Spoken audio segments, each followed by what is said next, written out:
Assalamu alaikum wa rahmatullahi wa barakatuh. Welcome to the second episode of the MCEC Podcast. I'm your host Haseeb, and today we have with us our beloved, our senior imam, Dr. Shaykh Ahdash. And in today's episode, we will be talking about prayer and some questions asked by the public regarding prayer. So, Assalamu alaikum, Shaykh. Alaikum salam wa rahmatullah. How are you doing? Bikhair, how do you do? Alhamdulillah, all good, Shaykh. Jazakallah for sparing some time of yours and being with me and being with your local community as well. So, going straight into it, Shaykh, there's a few questions that we had from the public. We've asked around our local youngsters, the local community, just some questions that they've had regarding prayer and some things that they don't understand about prayer. One of the common questions that we've come across is that we see on our published Islamic calendar, there's a start time and there's a prayer time, jama'at time, congregational time. And the public wanted to know, why is there a start time and why is there a congregational time, especially in the masjid? For example, if I will take today's Fajr time, it was at 2:58, but the congregational time was at 3:30. So one individual will have to wait half an hour to come to the masjid to pray in congregation, whereas why can't the masajids or any other Islamic center pray at 2:58, for example? Thank you very much. This is a good question. We take it from what should be in the exactly according to the books of fiqh. You find that every time of salah has its beginning and has its end. So a Muslim should pray within this time. The time when you start salah, the best time for praying is the first time. Yeah. Immediately. So for example, dhuhr, it is due after zawal, when the sun moves from the middle of the sky, then it is time for pray dhuhr. According to the books of fiqh, that it is allowed to delay salah, especially in summer. It is recommended according to sunnah to delay it a little bit. But for assigning some time exactly why it is dhuhr, for example, in winter, 1 o'clock, and the time is maybe 12 o'clock. Yes, that's the question that is arise from the community. To be fair, these times made by community is just to collect people as much as we can and to make them reasonable to the job, to the colleges, to have more people coming to attend the time. This is the lunch time, so it is reasonable to make it like that. If a person prays for himself at his home, the best time, as usual, as ever, is to do it immediately. Once zawal comes, give a few minutes, for example 5 minutes, then you do your sunnah, then you do your dhuhr. This is actually, to be honest, it is the recommendation for jama'ah even at mosque. Okay. But all mosques, they delay them to have the greatest number possible for jama'ah. Sometimes you find mosques, they delay it too much. For example, Asr, they delay it maybe 1 hour before Maghrib. And you find, for example, other mosques do it too early immediately. as well, Shaykh, yes. For example, 5:30 for Asr. So we need to find the right balance. There is another difference behind this among scholars. Hanafi madhab prefer the last part of every duration of time. They said that it is good to delay prayer to the last part of that time. The Jumhur, which means all other madhahib, Maliki, Shafi'i, Hanbali, they stick with the hadith that أفضل الصلاة في أول وقتها أو كما قال صلى الله عليه وسلم. The best time to do a prayer is to have the first in its own first time. Hanafi, they said that it is better to delay it because it is when it is completely due. This is and you know that our mosques consists of different people coming from different countries. Yeah. So to do some balance, to have this work out something which all will agree. That's why they think that you have the difference. My advice for anyone, prays at home, to do it in the first. As soon as it starts. Yeah, when it starts. Yeah. Another thing, if you are working or you are in a place you do not have to come to the mosque, then do it as it starts. If you do it with Jama'ah, then you will find this delay. So it's about the mosque community or the mosque management finding the right balance, and we have to take into consideration work, school, colleges, and other factors surrounding the community. So that moves on to our next question, Shaykh. You know, as a senior imam in our masjid and in your previous roles before, when there's congregation, we have youngsters, we have elders, and some of the youngsters we see and some of the elders we see is when they're joining prayer, they are not able to join the prayer as is prescribed. So we see, for example, if they miss a rakat, they do not know how to then complete that one rakat that they missed, or 2 rakat, or three rakat, and 4th rakat, and so forth. So if you can just explain to us in a simple way, if a person misses a rakat of a prayer, how do they complete that prayer? Because we see, and it's an education, salah is an education for us, whether it's young or our elderly, and we need to know about it, and we need to ensure that we complete it in the best manner, as it is one of the pillars of Islam, and this is our duty. It's a command from Allah subhanahu wa ta'ala. So if you can just shed some light on to how to ensure that the salah is complete if a rakat is missed, 2 rakat is missed, please. Yes. First of all, when you come to mosque, don't come on rushing. Yes, don't cross the red light, or come with dignity. I think so, for that, Yawm al-Jum'ah is the best example. We see, mashallah, you're inside, but we're outside, the volunteers are outside, and we see people from the front gate running 145. And they shouldn't be running, should they, Shaykh? No doubt, it is wrong. The Prophet ﷺ said that in a clear hadith, that when you come to mosque, come with dignity. So come with dignity, because you are going to ibadah, and ibadah does not suit with rushing and going this way, or crossing the red lights, or squeezing other cars. All these are wrong. So the best practice, you come with dignity, because since you have intention to go to mosque, then you press the button of the meter of hasanat. So it is for you. Make sure you come in time.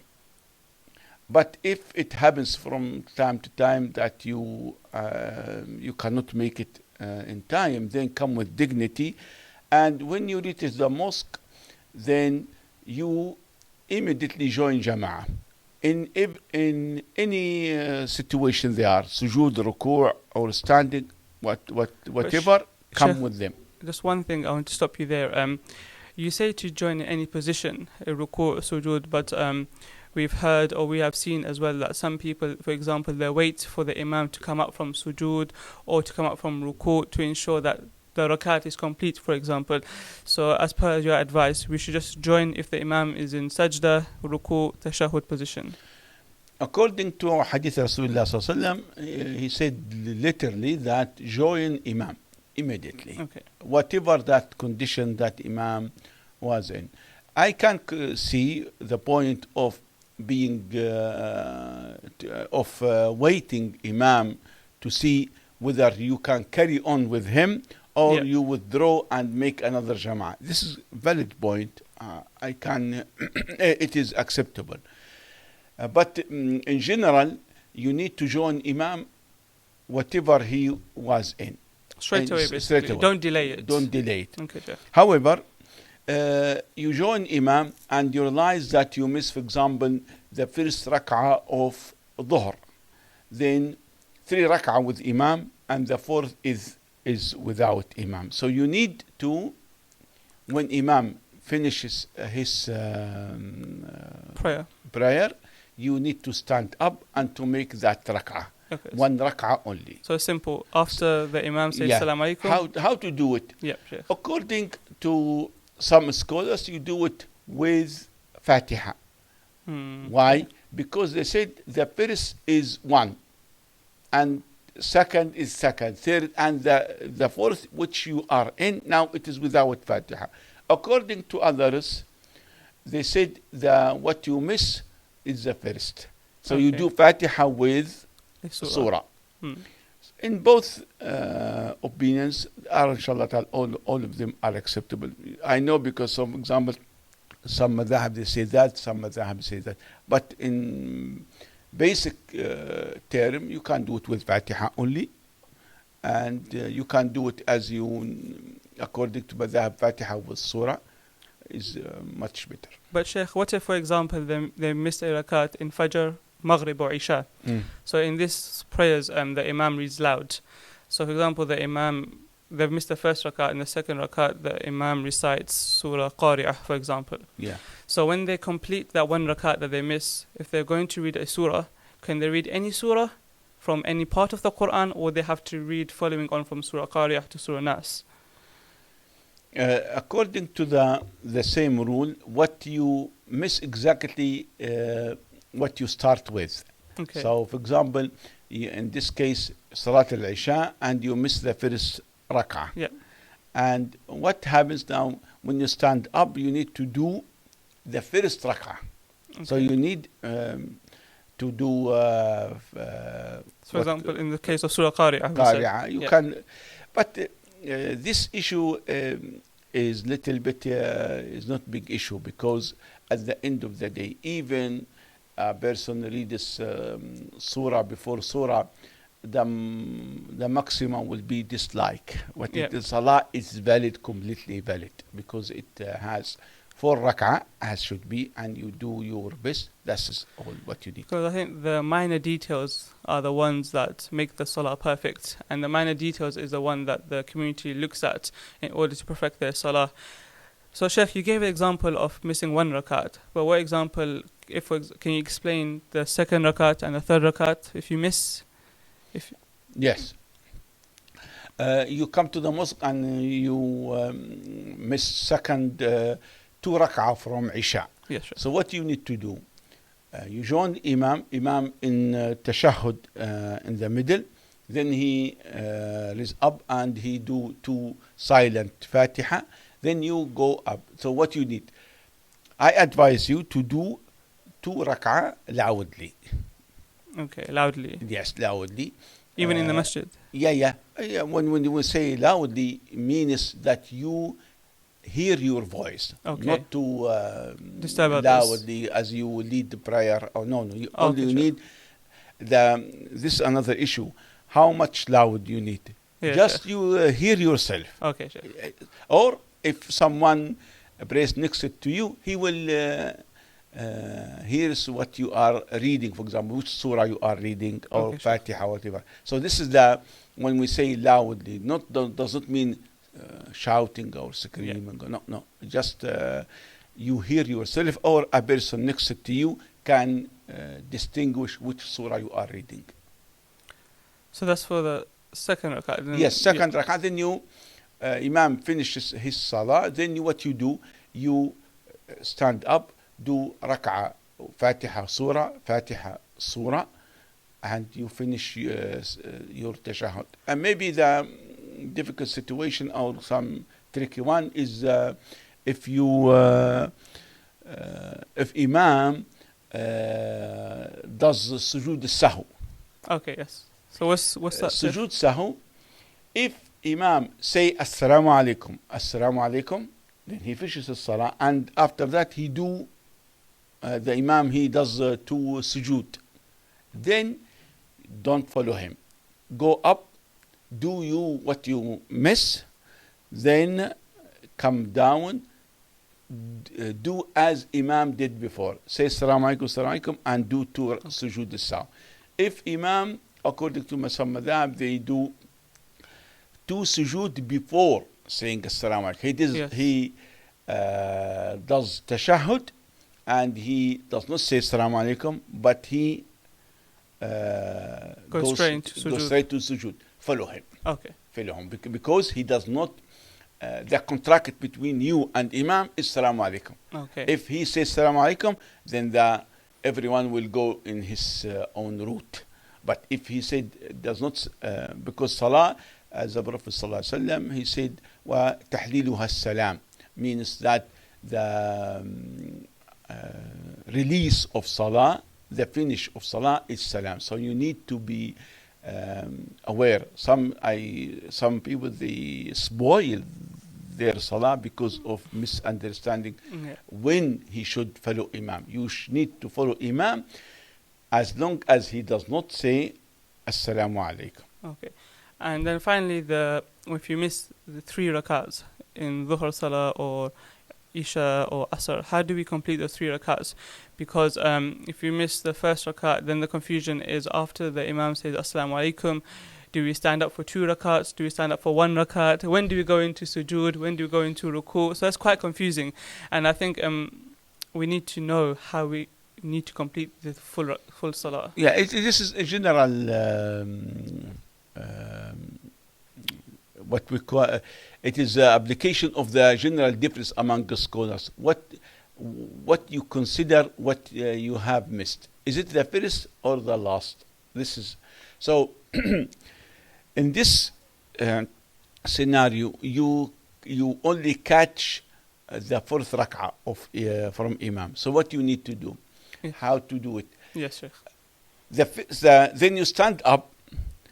They stand up. You do, no doubt, you do rak'ah with Fatiha surah. Okay. Right? Okay. And then sit down. You do tashahhud. Okay. So this is 2. It's 2 rakats completely. Yeah. Yes. One route of a scholar said the following one is rak'ah with surah, Fatiha and surah. Okay. And the last one is Fatiha only. This one, quite confusing, Shaykh. yeah. The other way, maybe it is easier to do it, is okay. What you start with Imam is the first rak'ah. Then go up and do rak'ah, Fatiha and surah. Then do tashahhud. Then the two last one, do it Fatiha only. Okay. I think this is easier than the other route. Easier because it's just about practice. If you miss prayer, it's just about getting into the routine of knowing what to recite, when to recite it, and when to go into ruku and sujood.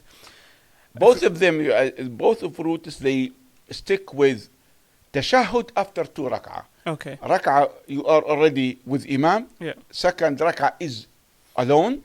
Then you need to do tashahhud. No doubt. You have sure. all agreed to make tashahhud in after 2 rak'ah. But the difference is how I do with the third one. Third one, is it the third according to me or according to the Imam? So that's why there's a little bit confusion. So to make it easy for the public, the first, when you stand up, do rak'ah, Fatiha with surah. Okay, sure. Then do tashahhud. Then the 2 rak'ah, do Fatiha only. Okay, Shaykh, that's fine, inshallah. Jazakallah khair for clearing that up. As we are on that topic of congregation, the public wants to know as well, when you are praying behind the Imam, what to recite, when to recite. For example, Surah Fatiha, do we recite Surah Fatiha and a surah? I've heard myself sometimes when I was growing up in different massages, when the Imam recites Surah Fatiha in, for example, Maghrib prayer, then the person next to me will recite Surah Fatiha himself as well. So in this situation, in these scenarios, as a musalli, as a person praying behind the Imam, do we just listen to the Imam? Do we follow him? Do we just, when he finishes, for example, Surah Fatiha, as I mentioned, do we recite Surah Fatiha as well? In these kind of scenarios, what do we do, Shaykh? My advice is, if you pray behind imam, follow imam. If salah is جهرية, salah, for example, Maghrib or Isha or Subh, then you don't need to recite Fatiha after imam. Imam already did it for you. But is there a view in Islam that one should recite Surah Fatiha? Yes. According to Shafi'iyya and Hanabila and Imam Bukhari and other very great honorable scholars, they mentioned you need every musalli, he needs to recite Fatiha in every rak'ah. But overwhelming majority of scholars, Hanafiya, Malikiya and other great scholars, the same caliber, the overwhelming majority is not to recite after imam recitation, whatever. And they make it easy that if imam recites Fatiha, then you don't need to. If imam silent, then there's many routes for this. But to make it easy for everyone, if imam recites Fatiha, then don't recite after him. Okay. And if imam does not recite Fatiha, because salah is itself for Asr, Dhuhr, then you do it for yourself. Of course. This is the easiest way, I think, suitable for everyone. Okay, Shaykh, Jazakallah khair. We have a lot of questions, Shaykh, but time is of the essence. And one final question which I do want to ask is, as you know, we're in July now. The end of the school academic year is approaching, whether it's the Islamic schools, whether it's our Saturday school, or whether it's the local schools as well. And we know that a lot of parents, relatives would have planned their holidays for the summer. So the final question I want to ask you is, when you're traveling abroad, I know it's a quite deep question, but we can just get a bit of insight into the answer, is when you're traveling abroad, how do we perform our prayer whilst traveling? When do we combine the prayer? After how many days? After how many miles, for example, if you're traveling by car or by plane and so forth, Shaykh? I try to make it concise as much as I can. First of all, when you are on travel, you have the license of combining prayer, even it is less than the distance of travel, which allows you to shorten your salah. So travel make it permissible to combine salah. Sometimes you can shorten them, sometimes you can't. So when you know your flight, for example, then you know that the time is due now for Dhuhr and you are going after Dhuhr. Then join Dhuhr with the Asr. Okay. You are in airport. Now join them for rak'ah, because you are not on travel now. But you are only allowed to join them.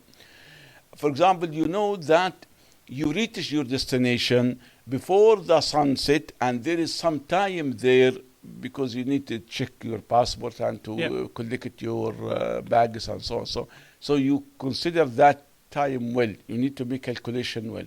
I know that I will reach there, but there is plenty of time, so I can do this and have time. Then do it after. You have option. The best way is to don't put your salah at risk. Take it seriously. Yep.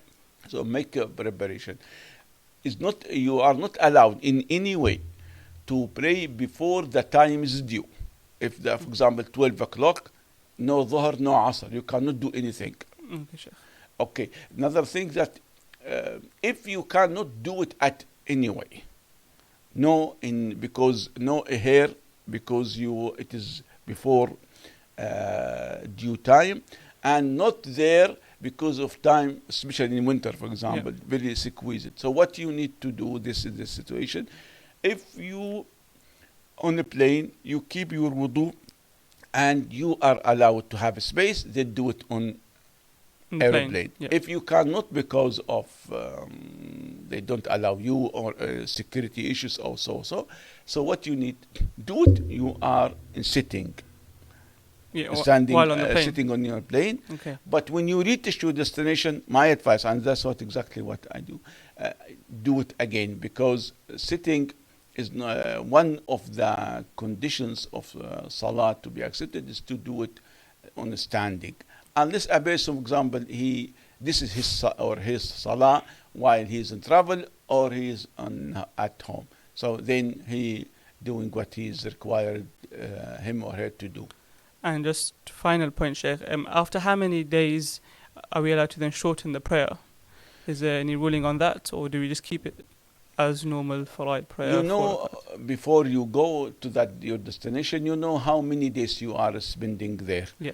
If it is, according to scholars, Jumhur, the overwhelming majority, that only 4 days you are allowed. So I know I will stay in that place for less than 4 days. Then I shorten my salah. Okay. Another occasion, I don't know. I am waiting, for example, to finish a business meeting or getting some paper, and I don't know because of the difficulties in that place how many days I need. So it is not known. Then if this is the case, you are allowed to shorten your salah as much as you are there. Okay. According to Hanafi, they don't say 4 days, it is 15 days. Jazakallah khair, Shaykh. Jazakallah for coming on this show, and it's been a great pleasure and honor speaking to you. We speak on a daily basis and on the weekend while you're with us, but having you on our podcast is a great blessing, alhamdulillah. Jazakallah khair for listening to our podcast. Please feel free to subscribe to our YouTube channel and follow us on our socials.